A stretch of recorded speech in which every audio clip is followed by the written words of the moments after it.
What's up, guys? Welcome back. So, new format, I guess. We got a couple of new interesting cards back in our current TCG format, and this was one of them. Ptolemaeus. When was it banned? I believe Pepe ages, so that's like 2015, 2016-ish, I believe. I think we were able to still play it with, performances and pals for a short amount of time, if I remember correctly. I started off playing with like pure Satellarknights, the build that I had from before. Like last year I did a video about them, and the addition of Ptolemaeus is pretty ridiculous, because now, other than Ptolemaeus, I believe the name is, this one, the rank 2 that needs 2 Satellarknight names, or Tellarknights, right, to go for your diamond. Instant going for diamond here, going first, because let's face it, the diamond is a huge floodgate against the current top tier decks. It's not once per turn, so as soon as your opponent activates a monster effect and that monster, is dark, you can detach a card and then that card will be negated and destroyed. So that's fantastic already. Plus, if I remember correctly, when your diamond has any exceed materials, is it your opponent that I think so, that can't send any cards from his main deck to the graveyard? So it basically blocks Swap Frog, blocks Reno Heart. It's superb, right? It's a superb floodgate against a lot of decks. So let's say going first, and that's the thing I was also contemplating on adding like other rank 4 cards, because the build has somewhat changed compared to the one that I, started off playing with, but more of that in a couple of moments. So now going second, like going first, the tellers, it's pretty much still the same as it was before.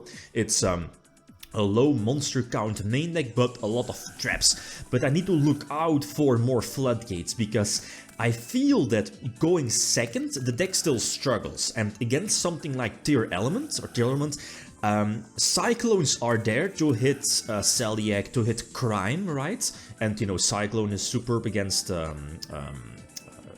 Spright themselves as well, so that's why I think it's an excellent addition. Same for Fenrir. Fenrir again going second, even going first it's quite okay, but going second it's bonkers, right, to plow through your opponent's board.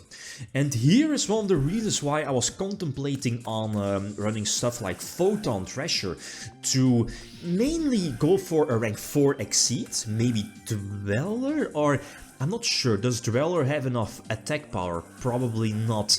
The thing is that, you can go for Dweller, use Dweller effect and potentially go for Zeus, but I don't think there was an opportunity to attack with Dweller into, let's say, a defense position monster and then, potentially go for Zeus. I don't think that there was an option, but I mean, you know what I mean, because Vega falls for Rule Karis, right? And that was one of the reasons why I'm still contemplating on, I think, 3 Vega, because again, you want to have that exceed play going first and going second, obviously. But again, I was looking for other rank 4 exceed plays, because again, Ptolemaeus cannot be made with Treasure, it needs 2 Satellarknights. But Ptolemaeus can. Ptolemaeus is your generic rank 4 exceed, and then, during the end phase, attach something. So during your opponent's turn, again, going for Diamond, so again, any cards cannot be sent to the graveyard. The Solemn Strike is there for the Bestials, and I haven't talked about the Bestials yet. The thing, and that's the reason why I decided to change the build a little bit, is this deck falls to Bestials.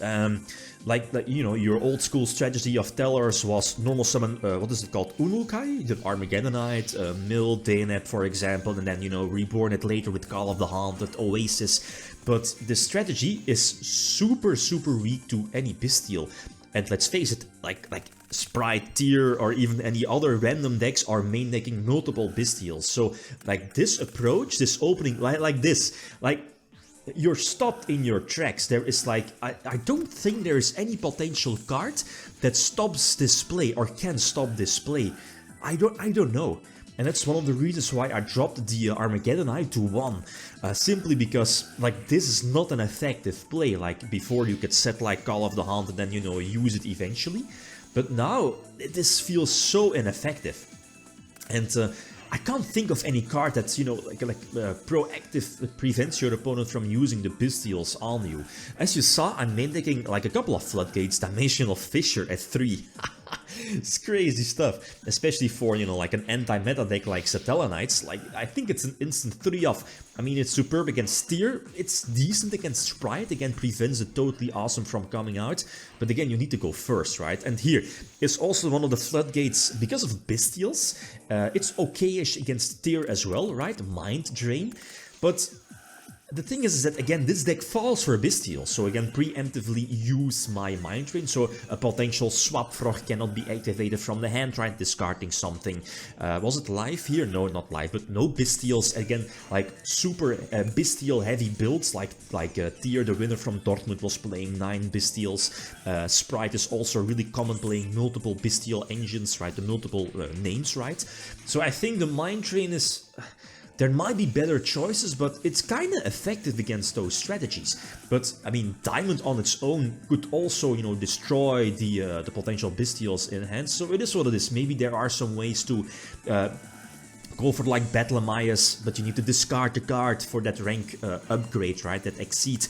To go for a potential early Diamond with more Exceed materials, it might be a better play, but again, the deck needs to change and you can't rely too much on your graveyard, and that's the biggest weakness of this deck now. So that's why I eventually added in Fenrir's as well. I'm contemplating on Evenly Matched, right? I don't need to explain evenly matched, but again, it gives the rogue decks more chances, right? Especially going second. That's the problem. Like going first, you're just like normal summon Deneb or something like that, set 3 or set 4, maybe a couple of floodgates, and you know, that's the way to go. But like going second, it's against Spright mainly. This is super hard without your sideboard. You need, like here in this case, Fenrir definitely helps out. There are the pots in the main that can potentially dig for Dark Ruler or Evenly Matched here in this situation, because there is no Carrot, right? I believe that's the name. 2 back rows, but I think we know, yeah, one of them is Dimensional Fissure and the other one is an Imperm we saw. So here in this case, again, really awkward. I mean, really awkward. We see the Bestial in hand, right? Like, I was about to say, I mean, okay, Deneb could attack over Elf, I guess, but yeah, Red was still there to potentially, you know, negate and destroy, because an Exceed or a Link was distributed here in this case. And now I kind of lose, because I lose my Satellarknight momentum. Deneb is banished from the graveyard, so now my set Call of the Hunted is not live. And this is, again, probably one of the reasons why I might change the deck a little bit, maybe add in more floodgates. I was contemplating on the Bestials, but then, I mean, are you playing Tellar still if you're, you know, playing multiple Fenrir, multiple Bestials?